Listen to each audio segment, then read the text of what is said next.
रे देवबा नको रे कायची परीक्षा लिहिणार रे आम्हाला गरीब शेतकरी मध्ये बिचाराच नाही रे काय तू काय बी झाला रे मला मायबाप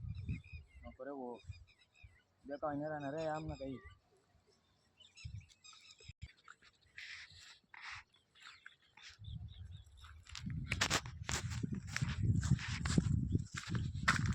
देवबा देख रे मक्का देख रे म्हणा आला त्याला पवारा काय मारायला मटेरियल काय देते रे भो काय करीन रे म्हणा बाप जीव बाई जा रे म्हणा आला पुरा पुरा धरणगाव परिसर मग इथलं बेकार नुकसान होई गई पुरा शेतकरी मरी गेत बिचारा